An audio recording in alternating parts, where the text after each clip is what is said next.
Hello, and welcome to From Glory to Glory Ministries with Tina Howard. Thank you for joining me today. I know it's a little bit of a different look, but I just wanted to do something different today. So I want to just exhort you today about your value and importance to God. As I've been teaching the tabernacle again, and I'm teaching it in our Bible college, I've noticed something that I'm not sure I noticed this before, but every time you study the Bible, God shows you different things. And what I have noticed is that God will use anyone, right? I mean, it's becoming more of a revelation. How about that? God will use anyone that is willing. So let's just look at some scriptures that the Bible has to say. So let's look in Exodus chapter 25, verse 2. And this is when God is giving direction in how to build the sanctuary. You remember that all of the materials came from Egypt. Before the Jewish people, before the Hebrew people left Egypt, they were to go and plunder everything Egypt had. They were to take everything they had, basically. And of course, the Egyptians were glad to get rid of them. All the plagues, right? So now God is going to give direction in how that they are to build and what materials are required. So it says here in Exodus chapter 25, verse 1. Then the Lord spoke to Moses, saying, Speak to the children of Israel, that they bring me an offering. From everyone who gives it willingly with his heart, you shall take my offering. So we see that God always looking for is a willing heart. They had it. God's not going to ask anything of you that you don't have, right? If he's asking you to do something big and huge, it's because it's on the inside of you. He put it in you. And now all that you have to do is just yield to him, yield to his direction, yield to Holy Spirit, and it will be accomplished as you do that. But he's asking, do you have a willing heart? Let's look at Exodus chapter 35, verse 21.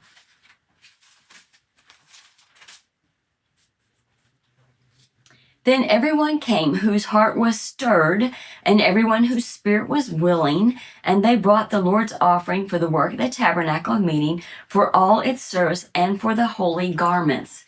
So again, what was God looking for? That he had given them everything they needed when they plundered Egypt. Now all they had to do was have a willing heart to be stirred up to give when God asked them to give. What were they going to do with it anyway? They're in the wilderness. It's not going to do them any good except to say, I have this. But now God is asking for it. Let's look at verse 26. And all the women whose hearts stirred with wisdom spun yarn of goat's hair.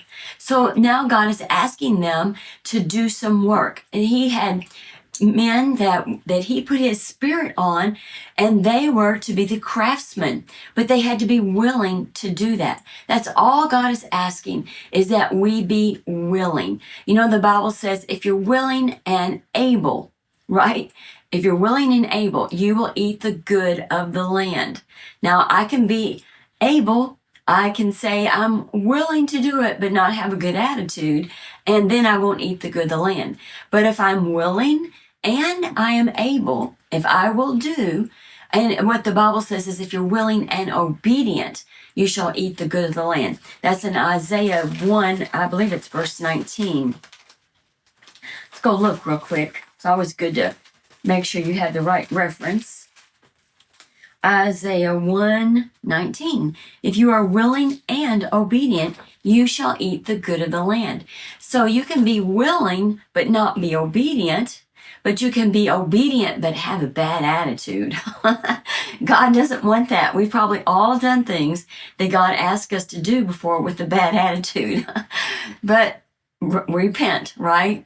Just repent. Say, God, I'm so sorry. Repent and change your attitude. Be willing and obedient. And that's what he's looking for, to be willing and obedient, and you will eat the good of the land. Amen.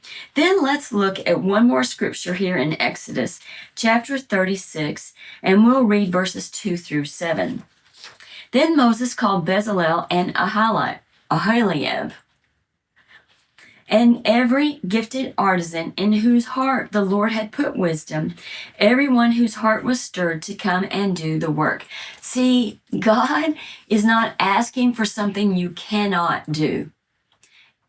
Even if it's something that you think is way out of the realm of anything you've done before, God has put himself in you. God has put Holy Spirit within you. He has given unto you wisdom. The Bible says Jesus has made unto us wisdom, sanctification, and redemption. And he put that within you. And so all we have to do is yield to what is on the inside of us. Amen. That's all that the Hebrew people had to do, was just yield to what God had put in them. The same with the church. And I'm going to show you some scriptures about that in a moment. Verse 3, and they received from Moses all of the offering which the Lord, or the children of Israel, had brought for the work of the service of making the sanctuary. So they continued bringing to him freewill offerings every morning. Then all the craftsmen who were doing all the work of the sanctuary came, each from the work he was doing, and they spoke to Moses, saying, this is really good. The people bring much more than enough for the service of the work which the Lord commanded us to do. So Moses gave a commandment, and they caused it to be proclaimed throughout the camp, saying, let neither man nor woman do any more work for the offering of the sanctuary. And the people were restrained from bringing, for the material they had was sufficient for all the work to be done, indeed too much. God is a too much God, right? He does exceedingly abundantly above all we could ask or think, according to the power that works within us. He put himself in us, and all we have to do is just be willing and obedient to follow what he has for us to do. And when we do that, then there will be more than enough. It just reminds me of the 5 loaves and the 2 fishes that the little boy gave to Jesus. And when he broke them, then they fed over 5,000 men, not including women and children. And then they gathered up all that was remaining, 12 baskets. 12 baskets full of food from 2 fish and 5 loaves. That's amazing, isn't it? That's truly amazing. All we have to do is yield unto God. Another interesting story is in Nehemiah. And in Nehemiah chapters 2 and 3, they were putting up the walls and the gates there in Jerusalem. And the Bible tells how God, who did the work. Okay, so we were really talking about that in Exodus, that they had to be willing and obedient. God used anyone who was willing and obedient. When you look in Nehemiah, and I love the book of Nehemiah, it's a great book. I love all the gates and what they represent. And when you read through here, you see that everyone was involved in the building. All right, so let me find some good scriptures here. In chapter 3, here at 17. Then I said to them, this is Nehemiah speaking, you see the distress that we are in, how Jerusalem lies waste and its gates are burned with fire. Come and let us build the wall of Jerusalem, that we may no longer be a reproach. And I told them of the hand of my God, which had been upon me, and also of the king's words that he had spoken to me. So they said, let us rise up and build. Then they set their hands to do their good work. Willing and obedient, set their hands to do the work. Then let's look and see here, rebuilding the wall, chapter 3. Then Eliashib the high priest rose up with his brethren the priest and built the sheep gate. And then you go down to verse 3. Also the sons of Hassenaah built the fish gate. Then you go down here to verse 6. Moreover, Jehoiada, the son of Pesach, and Meshullam, these names. They repaired the old gate, the Gibeonites, and the Jordan, and the Marathonite. Sorry. All of these people, they built the different gates. They put up the walls and they put up the gates. They rebuilt the gates. What is my point? God will use anyone that's willing and obedient. That's all he's asking for. You have the tools you need. They are within you. Amen. God put everything you need within you. He put people around you to help you to do the work. So in Ephesians chapter 4, we're going to start in verse 11, talking about fivefold ministry gifts. And he himself, Jesus, gave some to be apostles, some prophets, some evangelists, and some pastors and teachers for the equipping of the saints for the work of ministry, for the edifying of the body of Christ, till we all come to the unity of the faith and of the knowledge of the Son of God, to be a perfect man, which means to be a mature man.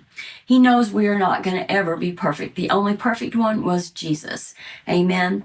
So when we go down here and we look at verse 16, from whom the whole body, joined and knit together by what every joint supplies, according to the effective working by which every part does its share, causes growth of the body for the edifying of itself in love. So God puts everything that you need to do what he's called you to do within you. He gave to the body, he gave fivefold ministry. He gave the apostle, he gave the evangelist, the prophet, he gave the evangelist, he gave the pastor, and he gave the teacher. And all of these fivefold gifts are to help us be built up so that we can do what God has asked us to do. And then it says that every joint supplies, so that everyone will do its share. So if, like when they were rebuilding the walls and the gates, if, like when they were building the tabernacle, everyone comes together and they do their share. If they have a willing and obedient heart, then the work is accomplished. God uses everyone, and uses is not the greatest word. He utilizes. He has a plan and a purpose for every person. Every person who, I don't care what you think about yourself. You might think you're the smallest, the littlest. You don't count for anything, and that is not the truth. That might be what man says, but that's not what God says. God says you are very important to the kingdom of God. God knew you before the foundations of the world. He predetermined. He had a plan and a purpose for your life, that you are valuable to him and you're valuable to the body of Christ. So I encourage you to get in the Word of God. Renew your mind to what the Word says, how valuable you are to God. Go back and find out who you are in him. Amen. And then allow him to search your heart and to reveal unto you what he's called you for. The people around you that's in your church, they also will help you to see that gifting that God put in you.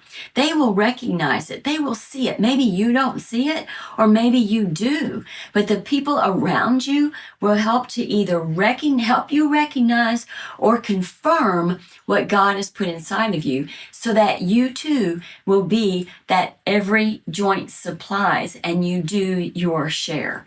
Amen. Amen. We are in the last minute before Jesus comes back. The time is short. You want to make sure you do your part. Amen. Amen. I'll see you again next week on From Glory to Glory Ministries with Tina Howard. Let's learn together. Let's grow together. Let's go from glory to glory together.